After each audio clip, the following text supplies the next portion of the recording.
The Chinese government has been facing major financial struggles lately, with peculiar urban investment bonds and a wave of unpaid wages. Is the world's second largest economy really running out of money? What impact will this have on the global economy? Let's explore the situation in today's video on the topic of the Chinese government, really out of money, peculiar urban investment bonds, and wave of unpaid wages. The workers who are demanding their wages are the biggest headache for the Chinese government right now. There is a banner at the entrance of a major hospital in a provincial capital city in Northwestern China that reads, "Give me back my hard-earned money." However, local governments and related organizations have run out of money, so their only option is to turn to the police to crack down on the workers. At the moment, the police are trying to crack down on all kinds of protests. The anti-epidemic personnel, also known as DAB. During the 3 years of the zero-COVID policy, I also took part in the protests against unpaid salaries for workers in the healthcare industry, nuclear assets, and sampling. These are the workers building the Guangzhou Fangchang Hospitals. They were fired and are now fighting for their unpaid wages. On December 7, 2022, the Chinese Communist Party, or CCP, abruptly removed the mass nucleic acid testing program and the zero-COVID policy, which had been in place for the 3 previous years. This resulted in the closure of epidemic-related facilities. A pharmaceutical factory required its workers to sign severance agreements in exchange for a payment of $236 or 1,600 Romanian lei. People who were compelled to sign were locked in a room and they were not paid for their temporary employment after being hired by the recruitment firm. This is a pharmaceutical company in Guangzhou that produces automatic nucleic acid extractors and nucleic acid test kits. On the evening of January 6, 2023, it abruptly announced the layoff of 1,000 workers due to a lack of orders. The employees were understandably upset and started to damage the factory equipment. On January 7th, nearly 20,000 employees continued to rally in protest. They engaged in physical altercations with the factory and recruitment agencies. Local police were called and the situation was quickly resolved. Well, let's look over here. Right now, the cops are beating up individuals, and my social media account has been blocked, so I can't live stream. After 3 years, foreign policy is like a huge, dirty, unfinished project that is difficult to clean up.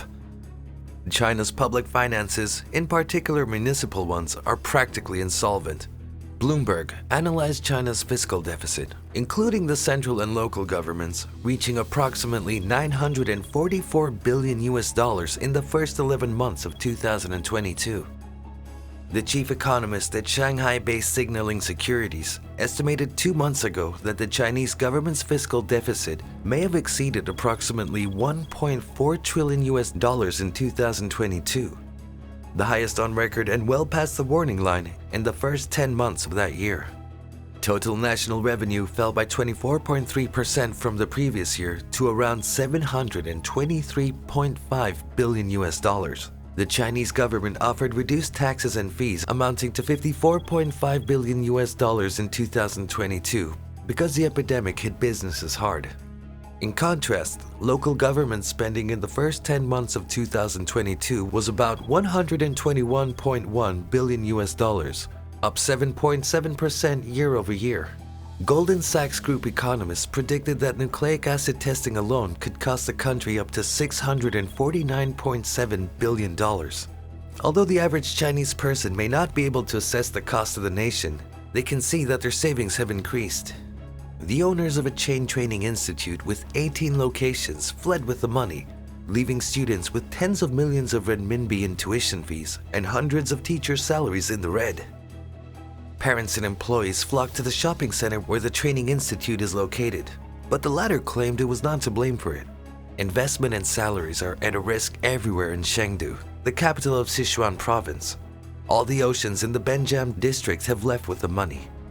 I hope the appropriate government agencies can assist us parents in winning our hearts. The CCP has removed all epidemic prevention and control measures in anticipation of restarting the economy and filling the financial hole from the central to the local level. So how is the outlook? It's not very optimistic. Brothers and sisters, everyone has to come to this company. This kind of incident has been happening over the past years and is now getting more common and frequent among foreign. The crisis surrounding China's municipal investment bonds is a prime example. On the surface, these bonds appear to be private debt because they're not recorded in the government's books, and as already mentioned, they're not included on the balance sheets of local governments. However, in reality, urban investment bonds are a true form of invisible local debt. In response to the global financial crisis, some Chinese financial websites and current affairs commentators have claimed that the interest-bearing debt balance of China's urban investment platform will be as high as $8.3 trillion in 2021. In 2022, the total size of urban investment debt may have reached $9.6 trillion just this year.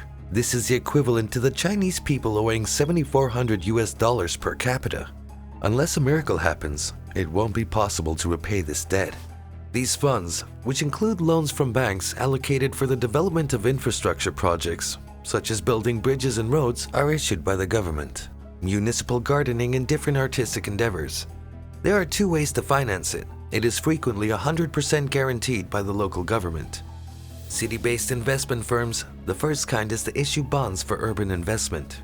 It can be acquired indirectly by individual investors through banks, trusts, capital management firms, and fund companies, and is generally regarded as normal finance. The second type involves bank loans, which are regarded as unconventional forms of finance. When China's real estate market was booming and land prices were stabilizing and rising, the game of borrowing new money to pay off old money could continue. The second point was that against the backdrop of expanding local finance, if a small bubble bursts locally, the entire pit of urban investment bonds would collapse. Everyone assumes that the government will step up to repay the money, whether it's a personal purchase or banks continuing to lend money to urban investment businesses. Finance at one of the levels will come out to pay and fill a relatively tiny hole, allowing the game to be played. There are a lot of inefficient infrastructures in different parts of the country, such as large scenic projects without many tourists or expensive roads and bridges without much traffic. There are also many landscaping projects in cities. After planting flowers and trees, they're then removed and replaced with other landscaping.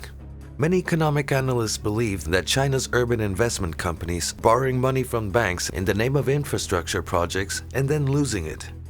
Urban investment companies don't need to seriously consider how to turn a profit because they are aware if the city investment company goes bankrupt, the local government will lose credibility and be unable to issue new bonds in the future or obtain additional bank loans.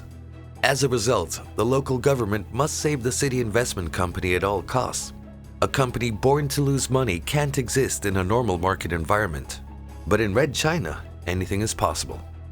All of CICS operations are commercial, but they are not subject to fiscal discipline and are not accounted for under GAAP.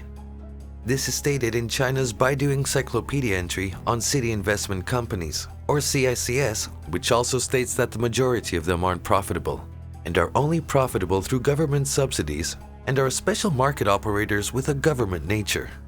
Since last year, China has experienced a significant wave of residential loan failures, indicating a rupture in the capital chain of the country's real estate pyramid scheme. This woman discusses the current state of folks who have missed mortgage payments. I acquired a home in 2019 for 1.5 million RMB, or roughly 220,000 USD, with a 6,000 USD down payment and 17,000 USD loan. I was in arrears on my mortgage at the time, and my home was confiscated. The monthly payment was $945. Last May, for unspecified reasons, I missed my mortgage payment. At the time, I discovered that I still had $168 left on the loan. The monthly payment of over 2 years had already cost me $24,000, or $20,000 in interest.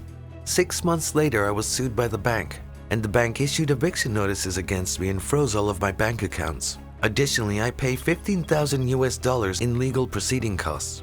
The court contacted me a few days ago to let me know that the property would be auctioned off soon and that the appraised price was $189,000.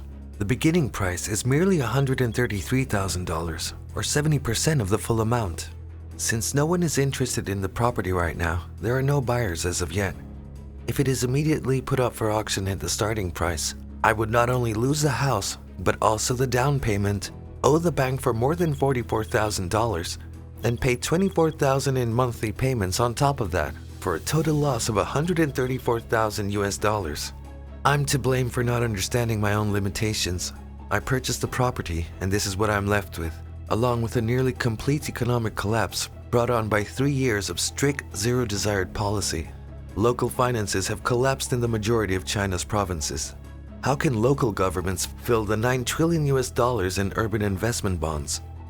Even the central government's finances can't afford to fill such a huge hole, so a city in Southwest, the largest urban investment company in Zuni City, Guangzhou Province, Zuni Road, Bridge Construction Group Co. Limited, which is fully owned by the local government, issued the bonds on December 30, 2022, firing the first shot in the history of urban investment bonds. According to the restructuring agreement, the term of the restructured bank loan has been adjusted to 20 years, and the interest rate has been adjusted from 3% to 4.5% per year, with only interest payments without principal repayment for the first 10 years, and principal repayment and installments for the next 10 years, according to the announcement.